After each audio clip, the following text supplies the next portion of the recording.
अपने YouTube channel SB classes में। तो जैसा कि हमने सीटेट के लिए सीडीपी की जो पूरी प्लेलिस्ट चलाई हुई है उसमें हमारा नेक्स्ट टॉपिक होगा पियाजेस कॉग्निटिव डेवलपमेंट। तो पियाजे तो आपने सुना ही होगा, सीडीपी का नाम आए और वहां पे पियाजे की बात ना हो, ऐसा हो ही नहीं सकता।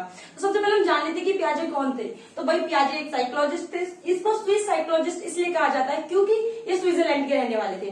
तो पियाजे क्या थे, इन्होंने क्या अपने खुद के 3 बच्चों पे एक्सपेरिमेंट किया कि मतलब उनका पूरा देखा कि भाई वो कैसे जो भी चीजें करते हैं। तो इन्होंने क्या है कॉग्निटिव डेवलपमेंट में बात की। तो कॉग्निटिव डेवलपमेंट, कॉग्निटिव से आपके दिमाग में क्या क्या शब्द आते हैं? मेंटल एबिलिटी, मेंटल एबिलिटी कह सकते हैं, रीजनिंग कह सकते हैं,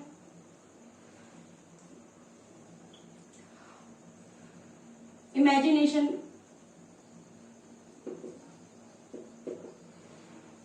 और जो भी चीजें जो हम अपने दिमाग से मतलब कि कॉग्निटिव मतलब दिमागी क्रिया, जो हम दिमाग से जो भी क्रिया कर रहे हैं उसको हम कॉग्निटिव डेवलपमेंट में डाल देते हैं। ठीक है, उसके बाद क्या है जेनेटिक एपिस्टेमोलॉजी। पियाजे ने एक बहुत ही इंपॉर्टेंट टर्म दी थी जेनेटिक एपिस्टेमोलॉजी। इसका मतलब क्या था, जो आपका दिमाग का विकास है वो धीरे धीरे होता है। ठीक है, उसके बाद इन्होंने कहा डिसकंटिन्यूअस प्रोसेस।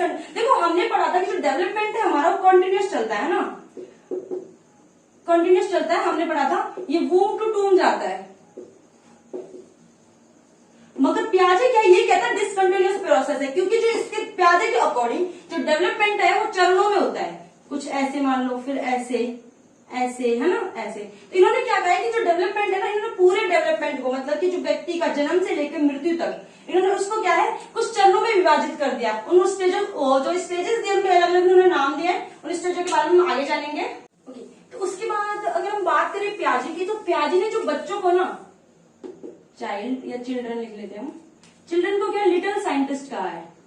ये आपके सीटेट पेपर में पूछ लेते हैं कि भाई लिटिल साइंटिस्ट क्या है, किसी ने कहा है, तो आप लिख दोगे पियाजे ने।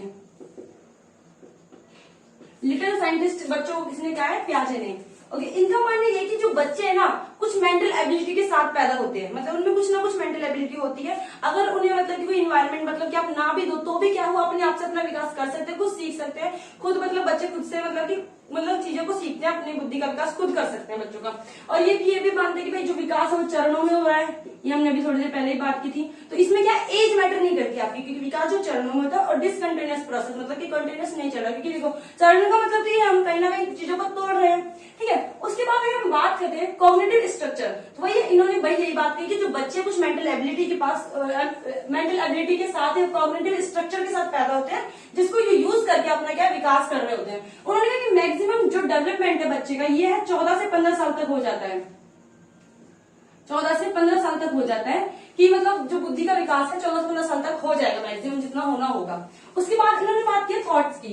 ये बहुत इंपॉर्टेंट है क्योंकि आपके सीटेट में पता नहीं कितनी बार इसके बारे में पूछा गया है कि जब थॉट की बात करते हैं, एक तो अमाउंट की बात करते हैं, एक बात करते हैं काइंड की। ठीक है, तो ये कहते हैं कि जो अमाउंट मतलब कि जो थॉट है ना, सबका सोचने का तरीका ना अलग हो सकता है। काइंड मतलब कि अगर हम एक बच्चे को लें और एक अडल्ट को लें, तो उनकी जो काइंड मतलब उनके जो बुद्धि है उसके काइंड में तो डिफरेंस हो सकता है, मगर उसकी अमाउंट में कोई डिफरेंस नहीं होता। तो हम यहाँ कह सकते हैं जो अमाउंट है ना वो हम मतलब कि क्वांटिटी की तरह देख रहे हैं और काइंड को क्वालिटी की तरह देख रहे हैं कि क्वालिटी में तो फर्क हो सकता है एक तरह से, मगर अमाउंट में कोई फर्क नहीं होता। ठीक है, जैसे अगर हम अमाउंट की बात करें तो आपने एक बॉर्नविटा का एड आता था, वो आपने देखा होगा कि 95 ब्रेन का विकास, 95 ब्रेन का विकास, जो 95% ब्रेन का विकास 5 साल की उम्र तक हो जाता है। मतलब कि 5 साल के बच्चे में 95 जो ब्रेन है वो डेवलप हो जाता है। तो ये तो अमाउंट की बात हो गई, मगर काइंड एक जो छोटा बच्चा है जो 5 साल का बच्चा है और एक अडल्ट है जो भाई 20 साल का है, तो आपको पता होगा उनके सोचने के तरीके में फर्क होगा। अगर इस बच्चे से कहें कि मान लो एक खिड़की है, उसका शीशा टूटा पड़ा है, तो इससे पूछेंगे कि इसका क्या कारण हो सकता है, तो ये बच्चा कहेगा कि हो सकता है इस पर किसी ने पत्थर मारा हो। ये सिर्फ एक ही कारण बताएगा ना इस तरीका। और ये जो अडल्ट होगा वो 36 कारण बता सकता है कि किसी ने पत्थर मारा हो, क्या पता आंधी आई हो रात में, क्या पता किसी चोर ने इंटेंशनली उसको तोड़ा हो। मतलब कि क्या इनके काइंड मतलब इनके सोचने के तरीके में फर्क हो सकता है। अमाउंट तो सेम ही होती है सोचने की।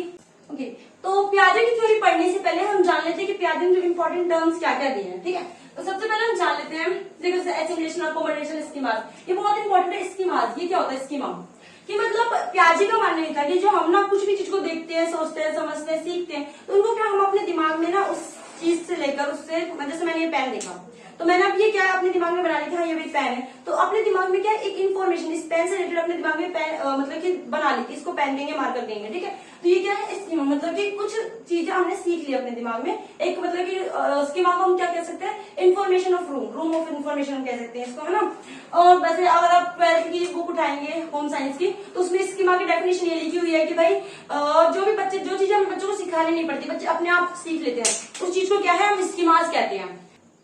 ओके, तो नेक्स्ट हमारा एसिमुलेशन। एसिमुलेशन में क्या होता है कि हम ना कुछ चीज को ऐड कर रहे हैं, मतलब जैसे मान लो कि छोटा बच्चा उसने एक साइकिल देखी, तो वो साइकिल को देखेगा कि भाई दो गोल गोल, जैसे मान लो साइकिल, दो टायर होते हैं, ठीक है, एक हैंडल सा होता है, पैडल होते हैं यहाँ पे, तो इसने क्या एक साइकिल देख ली बच्चे ने, यहाँ पे सीट होती है ना, साइकिल देखी बच्चे ने। अब क्या है वो थोड़े दिन बाद, 2-4 दिन बाद एक बाइक देखता है, बाइक में सेम चीज देखता है, भाई एक हैंडल है, उसमें दो टायर है, सीट है बैठने की, तो बच्चा क्या है कि यहाँ पे कंफ्यूज होता है कि साइकिल, मतलब वो बाइक को भी साइकिल समझ रहा होता है। फिर आती है अकोमोडेशन की स्टेज, यहाँ पे बच्चे क्या मॉडिफाई करता है, जो उसने दोबारा जो मोटरसाइकिल को, मतलब बाइक को भी जो उसने साइकिल समझ लिया था, यहाँ पे मॉडिफाई करेगा, वो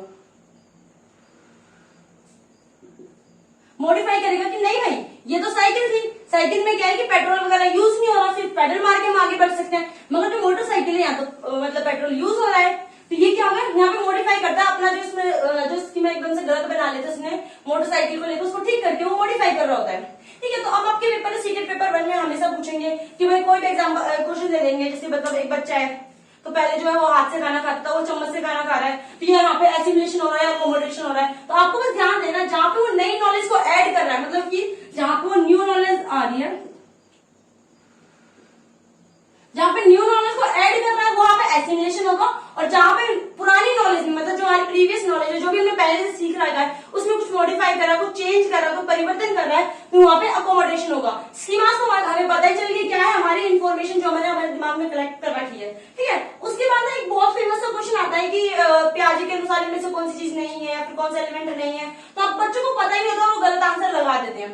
जैसे अगर हम बात करें 4 इसने एलिमेंट्स दिए पियाजे ने, तो कई बार देखो जैसे सोशल इंटरेक्शन हमें पता है कि वाइगोस की बात करता है, नो डाउट, मगर क्या पियाजे भी सोशल इंटरेक्शन की बात करता है। तो आपके जो सीटेट पेपर में क्वेश्चन आता है, कई बार आ जाता है, तो कई सारे बच्चे क्या है वो सोचते हैं कि ये सोशल इंटरेक्शन की बात नहीं करता और ये आंसर ये लगा, जबकि गलत है, क्योंकि पियाजे सोशल इंटरेक्शन की बात करता है, मैचुरेशन की बात करता है। इवन मैचुरेशन मतलब कि इसने जेनेटिक फैक्टर को तो बहुत ज्यादा इंपॉर्टेंस दिया किसने, पियाजे ने, तो मैचुरेशन की बात करता है। मैचुरेशन हमें पता ही है कि भाई मैचुरेशन क्या है, समय के साथ जो भी परिपक्वता आती है उसको मैचुरेशन कह देते हैं ना, जो भी बुद्धि का विकास मान लो आप, या जो भी हमारा हाथ पैर शरीर सबका विकास क्या हो जाएगा, मैचुरेशन में आ जाएगा।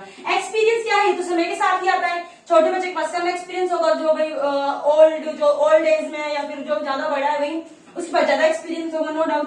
होती है इक्विलिब्रेशन की, देखो तो अभी हमने बात की थी कि एक बच्चा है भाई, उसके दिमाग में उसने साइकिल देखी, एक स्कीमा बना लिया अपने दिमाग में कि अच्छा भाई ये दो गोल टायर होंगे, एक हैंडल होगा, बैठने की सीट होगी, ये होगी साइकिल। फिर क्या वो बाइक देख लेता दूसरे दिन, फिर क्या था भाई ये भी साइकिल है, क्योंकि उसने तो साइकिल का स्कीमा बनाया हुआ था। तो फिर अब यहाँ पे कहते हैं कंफ्यूजन, मतलब कि कंफ्यूजन हो जाती है भाई ये क्या हो रहा है यहाँ पे, है ना। तो यहाँ पर एसिमुलेशन था, मतलब एसिमुलेट किया था बच्चे ने डायरेक्ट, अब क्या यहाँ पे अकोमोडेशन का यूज करता है, मॉडिफाई कर रहा है। तो इक्विलिब्रेशन क्या होता है कि जो एसिमुलेशन और अकोमोडेशन में बैलेंस बनाना, तो ये होता है इक्विलिब्रेशन, मतलब कि जो यहाँ पे कंफ्यूजन क्रिएट हुई थी उसको सॉल्व कर लेना, है ना। कि बाइक का बाइक अलग चीज है, उसको सॉल्व किया, वापस में मॉडिफाई किया, अपनी जो भी प्रीवियस नॉलेज थी उसको मॉडिफाई किया, चेंज किया और उसमें बैलेंस बनाया। इक्विलिब्रेशन का मतलब ये बैलेंस बनाना। इक्विलिब्रेशन देखो, तो अभी हम जैसे हम बात करें कि पियाजे ने कौन कौन सी मेन टर्म दी थी, तो सबसे पहले आता है इक्विलिब्रेशन। इक्विलिब्रेशन क्या होता है कि भाई एसिमुलेशन और अकोमोडेशन में बैलेंस बनाना, ठीक है, दोनों मतलब कि जो यहाँ पे कंफ्यूजन क्रिएट हुई है वहां पे मॉडिफाई करके मतलब कि बैलेंस बनाना, बच्चों को जो भी दिमाग में कंफ्लिक्ट हुआ था उसको ठीक कर देना, ठीक है। तो ये जो एसिमुलेशन और अकोमोडेशन दोनों चीजें हैं वो क्या एडेप्टेशन में आती है। अब देखो दूसरी बात है ऑर्गेनाइजेशन, मतलब ऑर्गेनाइज कर रहे हैं हम चीजों को, ठीक है, मेंटेन कर रहे हैं दिमाग में कुछ चीज को, मतलब कि एक स्ट्रक्चर बना रहे हैं। जैसे मान लो हम ले ले एक ना मतलब दिमाग है मान लो, तो इसमें क्या है छोटे छोटे हमारे स्कीमास बने होते हैं बहुत सारे, कि भाई ये किसी एक चीज का स्कीमा है, मान लो ये पेन का स्कीमा है, ये बोतल का स्कीमा है, ठीक है, ये बुक का स्कीमा है, मतलब ऐसे अलग अलग स्कीमास बनेगा हमारे दिमाग में, ठीक है। तो अभी क्या हम इनको अच्छे से एक्सप्लेन करेंगे नेक्स्ट स्लाइड में, ओके। तब तक के लिए आप देखेंगे एसिमुलेशन मतलब कि कुछ चीज को ऐड कर लेना, मतलब न्यू नॉलेज को ऐड करना, ठीक है, यहाँ पे मॉडिफाई करना। तो जैसा कि अभी हमने देखा कि जो पियाजे है वो क्या है, डेवलपमेंट को क्या डिसकंटिन्यूअस प्रोसेस कहते हैं। डिसकंटिन्यूअस मतलब कि डिसकंटिन्यूस मतलब कि क्या विकास जो है मतलब कि कंटिन्यूस ना के डिसकंटिन्यूस मतलब कि चरणों में होता है। अब चरणों का मतलब तो क्या इन्होंने क्या स्टेजेस में बांट दिया है ना, कुछ स्टेजेस दिए हैं। तो जो ये स्टेजेस है वो 4 स्टेजेस इन्होंने दिए है, मतलब पूरा डेवलपमेंट को इन्होंने 4 भागों में बांटा है। तो सबसे पहले स्टेजेस इन्होंने दिया सेंसरी मोटर स्टेज। तो सेंसरी मोटर स्टेज क्या है, 0 से 2 ईयर होती है। अब 0 का मतलब ये नहीं है कि 0 साल का तो कोई बच्चा होता ही नहीं, 0 मतलब बर्थ से हम ले सकते हैं, ठीक है, बर्थ से 2 ईयर तक। उसके बाद है प्री ऑपरेशनल। प्री ऑपरेशनल मतलब कि 2 ईयर से लेके 7 ईयर तक, ठीक है। उसके बाद है कंक्रीट ऑपरेशनल मतलब कि 7 साल से लेके 11 साल तक। उसके बाद है फॉर्मल ऑपरेशन, ये बहुत ज्यादा इंपॉर्टेंट है, ये होती है 11 एंड अबव लिख सकते हैं हम, यहाँ पे आप 15 भी लिख सकते हैं, अबव भी लिख सकते हैं, मतलब 11 और अबव। तो ये फॉर्मल ऑपरेशन जो है बहुत ज्यादा इंपॉर्टेंट हो जाती है, क्योंकि यहाँ पे बच्चे क्या है पूरी तरह से एक तरह से बहुत ज्यादा मतलब कि मेंटली समझदार बन जाता है यहाँ पे, जबकि यहाँ पे कुछ ना कुछ कमियां मतलब होती है एक तरह से। तो अभी क्या हम पूरी स्टेजेस को अच्छे से एक्सप्लेन करेंगे आगे। फर्स्ट स्टेज हमारी सेंसरी मोटर। सेंसरी मतलब सेंसेस, सेंसेस आर टीचर मतलब कि सेंसेस के थ्रू जो है बच्चा काम कर रहा होता है। देखो हमें पता है हमारे 5 सेंसेस होते हैं, जैसे कि 5 सेंसेस हमने पहले ही बात कर चुके हैं हम, देखना, सुनना, टच मतलब त्वचा आपकी हो जाएगी है ना, स्किन हो जाएगी आपकी, आईज हो जाएगी आपकी, माउथ हो गया, ठीक है, और सुनना हो गया, सूंघना हो गया, ये सारी क्या होती है आपकी सेंसेस होती है ना। तो सेंसेस आर टीचर, इसमें मतलब बच्चा इतना छोटा होता है 0 से 2 साल का, मतलब इन्फेंट बच्चा ही होता है एक तरह से। तो वो क्या है अपनी सेंसेस के थ्रू अपने आप को एक्सप्रेस करता है, क्योंकि उसको बोलना आता नहीं है, कि बोल तो सकते नहीं, हमारी तरफ उसके पास कोई लैंग्वेज नहीं आती, तो वो अपने आप को एक्सप्रेस करने के लिए फिर मतलब कि अपने जो भी इसके दिमाग में चल रहा है उसको एक्सप्रेस करने के लिए क्या है वो सेंसेस का यूज करता है। वो रोता है, चिल्लाता है, चीखता है ना, या फिर हाथ को ऐसे पीटता है, जो भी ऐसे मतलब कि सेंसेस के थ्रू काम कर रहा होता है, और सेंसेस के थ्रू ही सीख रहा होता है। मतलब जैसे कुछ भी चीज होगा तो सबसे पहले बच्चा क्या उसको टच करेगा, मुंह में लेगा डायरेक्ट उसको, ठीक है, वो क्या है सेंसेस के थ्रू चीजों को सीख रहा होता है, समझ रहा होता है। उसके बाद ऑब्जेक्ट परमानेंस, हम पहले एक बात पूछ चुके थे कि ये जो ये वाली स्टेज है उसमें क्या बच्चों में ऑब्जेक्ट परमानेंस आता है। देखो इसमें ना ऑब्जेक्ट परमानेंस यही एक ऐसी जगह जहाँ ऑब्जेक्ट परमानेंस नहीं होता स्टार्टिंग में, मगर एंड में आते आते ऑब्जेक्ट परमानेंस आ जाता है। जैसे अगर हम बात करें तो बहुत छोटा बच्चा होता है, तो ना अगर उसके से मानकर से वो खेल रहा है, जैसे मान लो मानकर झुंझुना मान लो, जो भी आप खिलाते हो बच्चों को टॉय वो है, तो पहले वो खेल रहा था उसके आपको साइड में हटा दिया तो बच्चा भूल जाता है कि वो किसी टॉय से खेल रहा था। मगर जब इस स्टेज के एंड में आ जाता है तो बच्चे को पता चल जाता है कि टॉय जो है कहीं खोया नहीं है, ये तो घर वालों ने इधर उधर छुपा दिया है। हम कहते हैं चिड़िया ले गई, तो बच्चा छोटा बच्चा सोचता है ओके कोई बात नहीं, कोई चिड़िया ले गई, जो भी मतलब रोता नहीं है उस चीज के लिए। मगर जैसे थोड़ा बड़ा बच्चा हो जाता है तो उसको क्या पता होता है कि वो चीज खोई नहीं है, इधर उधर किसी ने छुपा दिया है। तो क्या ऑब्जेक्ट परमानेंस होता है, ये इंपॉर्टेंट है बहुत ज्यादा, तो कई बार पूछेंगे कि ऑब्जेक्ट परमानेंस क्या है। फिर आता है इमिटेशन। तो इमिटेशन क्या होता है, बच्चा नकल करना शुरू करता है अपने घर वालों की, मतलब अपनी फैमिली में जो देख रहा होता है। जैसे मान लो उन्होंने देखा अपने पापा जो है फोन पे बात कर रहे हैं, तो वो भी पता वैसे हाथ को लगा के फोन पे बात करने की नकल कर रहा होता है, बाइक चलाने की नकल कर रहा होता है, ठीक है। तो बच्चा क्या इमिटेशन मतलब कि नकल करना शुरू कर देता है, ठीक है। गोल डायरेक्टेड बिहेवियर मतलब बच्चा क्या एक ना गोल डिसाइड कर ले। जैसे मान लो एक टेबल है, ठीक है, उस पर मान लो एक प्लेट रखी है, तो बच्चा क्या यहाँ बच्चा बैठा है, यहाँ पे बच्चा लेटा है बैठा है, जैसा भी छोटा बच्चा है, तो उसको क्या वो दिखेगी, उसने प्लेट देखी तो वो क्या भागता भागता जाएगा उस प्लेट को जाके पकड़ने की कोशिश करेगा। वो मतलब अपना गोल बना लेगा, बीच में किसी को नहीं देखा कोई आ रहा है जा रहा नहीं, वो सिर्फ अपने गोल पे फोकस करता है। तो ये तो गोल डायरेक्टेड बिहेवियर, ठीक है। तो सेंसरी मोटर में क्या था हमारा, सेंसेस आर टीचर, सेंसेस के थ्रू बच्चा सारी चीजों को सीख रहा होता है, क्योंकि उसके पास कोई लैंग्वेज नहीं है, कोई और मीडियम नहीं है जिसके थ्रू वो सीखे, तो क्या सेंसेस के थ्रू सीख रहा होता है। उसके बाद ऑब्जेक्ट परमानेंस आता है, उसके बाद क्या इमिटेशन के थ्रू बच्चा सीख रहा होता है यहाँ पे, और फिर गोल डायरेक्ट बिहेवियर होता है। तो अब नेक्स्ट स्टेज हमारी जो सेकंड स्टेज है पियाजे के अकॉर्डिंग वो है pre operational stage. Pre operation मतलब ऑपरेशन से पहले वाली स्टेज, ये होती है 2 से 7 साल तक, ठीक है। यहाँ पे क्या है बच्चा जो इगोसेंट्रिक होता है। इगोसेंट्रिक मतलब कि जो भी मतलब कि उसमें खुद ऐसे कि मैं ही हूँ, सब कुछ मैं हूँ, सब मुझे देखो, मैं सबसे अच्छा हूँ, बस मैं ही मैं हूँ, मतलब ये होता है ईगो, मतलब कि भाई मुझे इगोसेंट्रिक मतलब कि खुद के बारे में सोचना कि जो चीज हो मेरे लिए हो, जितना भी अच्छी चीजें हो मेरे लिए हो, कोई किसी पे ध्यान नहीं दे, सिर्फ मेरे पे ध्यान दे। फिर अगर हम बात करें तो इस जो ये वाली स्टेज होती है इसमें क्या बच्चों में बहुत सारे थॉट्स आते हैं, बच्चे बहुत सारे क्वेश्चन पूछते हैं। और आपने कोई बच्चा देखा जो कि 2 से 7 साल के बीच का होगा, छोटे बच्चे होते हैं, तो बहुत ज्यादा क्वेश्चन पूछते हैं, हर चीज से रिलेटेड क्वेश्चन पूछते हैं, बहुत छोटे छोटे बहुत सारे क्वेश्चन पूछते हैं। फिर क्या होता है ट्रांसडेक्टिव रीजनिंग। ट्रांसडेक्टिव रीजनिंग क्या होता है कि मतलब बच्चा थोड़ा सा लॉजिक मतलब लेस लॉजिक हम लिख सकते हैं, लेस लॉजिकल मतलब बच्चा थोड़ा सा कम मतलब बहुत ही ना के बराबर लॉजिक लगाने लगता है चीजों में, ठीक है। एनिमिज्म, जैसे देखो आपने इस स्टेज में बच्चों को देखा, वो क्या है, अपनी गुड़िया या फिर अपने टॉय के खेलते उसका नाम रख देते हैं, उसको अपने साथ सुलाते हैं, अपने साथ खाना खिला रहे होते हैं, ठीक है। जहां भी जा रहे हैं तो उसको साथ लेके जाते हैं, ठीक है, या फिर बहुत ज्यादा केयर करते हैं। तो क्या बच्चे क्या उसको हकीकत समझते हैं कि भाई ये तो असली है। जैसे एक सिंपल सा एग्जाम्पल ले लो, कोई छोटा बच्चा है, उसको मान लो किसी चेयर से चोट लग जाती है, चेयर से नीचे गिर जाता है, तो मम्मी को जाके क्या कहता है, मम्मी देखो चेयर ने मुझे मारा। तो नेक्स्ट हमारा इरिवर्सिबिलिटी। इरिवर्स मतलब कि बच्चा क्या चीजों को रिवर्स नहीं करता। जैसे मान लो हमें पता है 5 + 3 क्या होता है, 8 है। बच्चे को पता है 5 बॉल है, हमारे पास 3 बॉल है तो 8 हो गई, मगर उससे कहेगा हमारे पास 3 चॉकलेट है और 5 चॉकलेट है जो भी, तो वो नहीं बता पाएगा कि इसका आंसर भी 8 होगा। मतलब क्या चीजों को रिवर्स करके नहीं देख पाता, बस ये इसका सिंपल सा कुछ नहीं है कि मतलब चीजों को घुमा के अगर हम उसके सामने प्रस्तुत कर देंगे, तो जैसे मान लो कोई क्वेश्चन है, हमें सिंपल सा ऐड देते हैं बच्चों को 2 + 3, आपने देखा होगा बच्चे फटाक से ऐड करके बता देंगे 5, और इसको अगर आप वर्ड प्रॉब्लम में दे दो कि श्याम के पास 5 चॉकलेट है और 2 चॉकलेट है, फिर उसको 3 सीता ने दे दी, तो अब उसके पास कितनी चॉकलेट, तो बच्चा उसको क्या कंफ्यूज होता है, सॉल्व नहीं कर पाता। मतलब छोटी सी चीज थी, उसको थोड़ा अलग तरीके से कहा तो क्या कंफ्यूज हो गया। तो यहाँ पे बच्चों में क्या है, मतलब रिवर्स करके चीजों को नहीं देख पाते, समझ नहीं पाते एक तरह से, बस ये है। उसके बाद होता है सेंट्रेशन, वही सेम है कि सेंटर में मैं आऊंगा, ठीक है, मेरा इर्द गिर्द सब घूमते रहो, ठीक है, ये होता है बच्चा की भाई मैं हूं मुझे देखते रहो सब, ये होता है सेंट्रेशन। फिर होता है सिंबॉलिक थॉट। इसमें क्या है, बच्चों को सिंबॉलिक थॉट मतलब जो बच्चे हैं वो सिंबल्स बनाने लगते हैं, जैसे कि ये एक सिंबल है आगे जाने का, तो बच्चे क्या थॉट्स में सिंबल्स आ जाता है, इसको देख के समझ जाता है अच्छा इसका मतलब आगे जाना है, इसका मतलब 8 है, इसका मतलब 3 है, ऐसे सिंबल्स बना लेता है, मतलब थोड़ा सा बच्चा सीखने लग जाता है यहाँ पे। तो नेक्स्ट स्टेज है हमारी कंक्रीट ऑपरेशनल स्टेज। तो कंक्रीट ऑपरेशनल ये होती है 7 से 11 वर्ष। तो कंक्रीट मतलब कि कंक्रीट क्या होता है, जिन चीजों को हम प्रत्यक्ष रूप से देख के समझ पा रहे हैं, ठीक है, उनके बारे में लॉजिक लगा पा रहे हैं। यहाँ पे क्या बच्चों में लॉजिक स्टार्ट हो जाता है कंक्रीट चीजों को लेकर। कंक्रीट मतलब जिस पैर को मैं देख पा रही हूँ अपनी आंखों से, तो क्या होगी मेरे हाथ में कंक्रीट इसको देख पा रहे, छू पा रहे हैं ना, मूर्त चीजें से हम कैसे, हाँ मूर्त चीज हम इसको कह सकते हैं, मतलब मूर्त चीजों के, देख लेना आप स्पेलिंग इसकी, मूर्त चीजों के उससे मतलब हमें क्या है लॉजिक लगा पाते हैं जो मूर्त चीजें हमें दिख रही है। रिवर्सिबल मतलब कि क्या रिवर्स कर लेता है इस बार बच्चा, मतलब कि जैसे हमारा क्या था वो था 3 + 5 क्या वो 8 है ना, वो हमने थोड़ी देर पहले एग्जांपल देखा। तो अब यहाँ पे बच्चा बता सकता है कि 5 + 3 भी 8 ही होगा। मतलब बच्चा क्या रिवर्स करके चीजों को देख लेगा, सिंबल्स को समझ ही लेगा, ठीक है।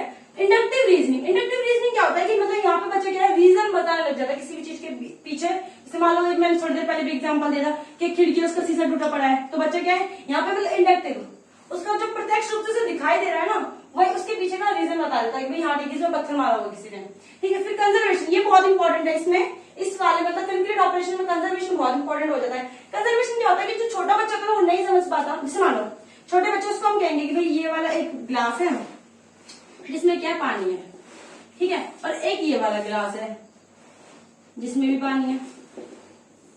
तो जो छोटा बच्चा होगा ना वो सोचेगा ये लंबा है तो इसमें ज्यादा पानी होगा, है ना, जबकि क्वांटिटी सेम हो इनके अंदर, फिर वो समझता है कि भाई इसकी लेंथ ज्यादा है ना तो इसमें क्या है पानी की क्वांटिटी ज्यादा होगी, ऐसा छोटा बच्चा समझता है। मगर इस स्टेज से आते आते मतलब कंक्रीट ऑपरेशन तक आते आते बच्चा ये समझ जाता है कि भाई ये साइज मैटर नहीं करता कि इस साइज में ये इस साइज में, मैटर करती है इनकी क्वांटिटी, कि भाई इन दोनों में चाहे संतरा और छोटा गिलास हो या लंबा गिलास हो तो भी इनकी क्वांटिटी सेम हो सकती है। तो ये तो कंजर्वेशन का नियम कि बच्चा क्या है कि उनके साइज को ना देखते हुए देख लेता है क्वांटिटी कितनी है, मतलब कि क्वांटिटी के हिसाब से देख पाता है कि हाँ ठीक है। अगर हम छोटे बच्चे से कहेंगे कि भाई इनमें से कोई सिलेक्ट करो जो आपको चाहिए तो वो इस वाले गिलास को ही चूज करेगा। मगर बड़ा बच्चा है जो इस स्टेज में 7 से 11 साल का, वो समझ जाएगा कि भाई इन दोनों में क्वांटिटी सेम है तो कोई सा भी चूज कर लो, कोई फर्क नहीं पड़ता, है ना। नेक्स्ट है क्लासिफिकेशन। क्लासिफिकेशन क्या होता है कि चीजों को अलग अलग में डिवाइड करना। जैसे मान लो यहाँ पे एक बाल्टी है जिसमें बहुत सारे वो पड़े, कुछ प्लास्टिक के पड़े, कुछ लोहे के पड़े, कुछ कांच के पड़े, कुछ लकड़ी के पड़े, मतलब टॉयज पड़े बहुत सारे।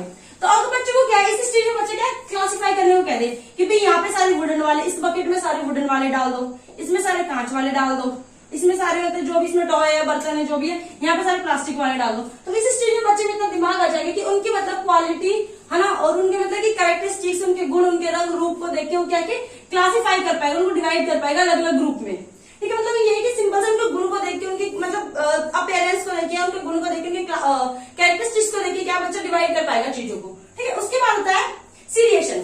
तो देखिए छोटा बच्चा होता है ना, उससे अगर हम पूछे तो स्कूल में क्या किया क्या आज, तो बताएगा भाई ठीक है हमने खाना खाया था, हमने गेम खेला था, मैडम ने अटेंडेंस ली थी, मतलब कुछ भी बताएगा, मतलब चीजें तो बता पाएगा, मगर क्या कुछ भी आगे पीछे बता रहा है। सीरियसन का मतलब क्या है, इस स्टेज के बच्चे से पूछे कि आपने स्कूल में क्या किया सुबह से लेकर अभी तक, तो बिल्कुल ढंग से बताएगा कि सबसे पहले असेंबली, उसके बाद अटेंडेंस हुई, उसके बाद हमारी फर्स्ट पीरियड की मैम आई, उसके बाद हमने लंच किया, उसके बाद हमने गेम खेले और उसके बाद हमें छुट्टी हो गई, उसके बाद हम घर आ गए। मतलब कि एक मतलब सीक्वेंस वाइज सारी चीजों को अच्छे से एक्सप्लेन करके आपको बता सकता है।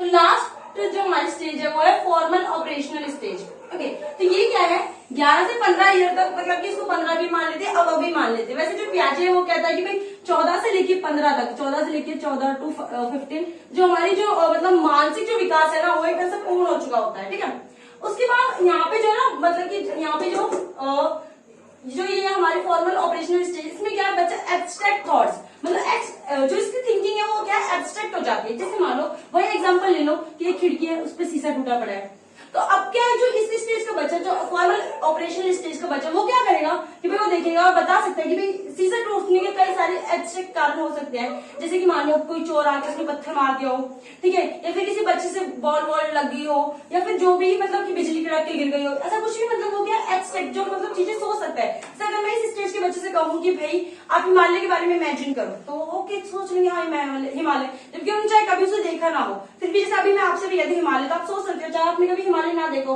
फिर भी क्या एब्स्ट्रैक्ट चीजों को आप सोचने लग जाते हैं, एब्स्ट्रैक्ट थॉट्स आप में आ जाते हैं। उसके बाद डिडक्टिव रीजनिंग कह लो या हाइपोथेटिकल, मतलब कि बच्चे क्या हाइपोथेटिकल चीजों को सोचने लग जाते हैं, जो चीजें मतलब वही सेम हुई कि जो चीजें नहीं हुई वो भी उसके पीछे का रीजन बता सकते हैं। कि जैसे मैं कहूँ अभी कि भाई बिहार में जैसे मान लो सुनामी आई थी बिहार में, या फिर अंडमान निकोबार में जो सुनामी आई थी, तो उसके क्या कारण रहे होंगे, तो बच्चे को नहीं पता। इस टाइम पे 2001 की सुनामी का हमें रीजन नहीं पता, फिर भी क्या है, हम क्या हाइपोथेसिस लगा के बता सकते हैं, सोच सकते हैं, समझ सकते हैं कि ये हुआ होगा कि भाई क्या हुआ था यहाँ पे। जैसे हमने बहुत पढ़ा है कि जो 2001 में अंडमान निकोबार में सुनामी आई थी, उसमें जो जानवर थे उन्होंने हलचल मचा दी, तो सारे जो उसके जीव समी के जो भी आदिवासी थे वो क्या है अपने आइलैंड को छोड़ के दूसरे पे चले गए, जानवरों के बिहेवियर देख के। ये चीजें हमने नहीं देखी है ना, मगर क्या है बच्चे क्या है अपनी हाइपोथेटिकल चीजें अपनी हाइपोथेटिकल थिंकिंग लगा के सोच सकते हैं कि हाँ ऐसा हुआ होगा, उन्होंने ऐसे किया होगा। ठीक है, तो ये डिडक्टिव रीजनिंग क्या है, जैसे हमें पता है कि भाई अभी थोड़ी देर पहले हमने बात की थी इंडक्टिव। देखो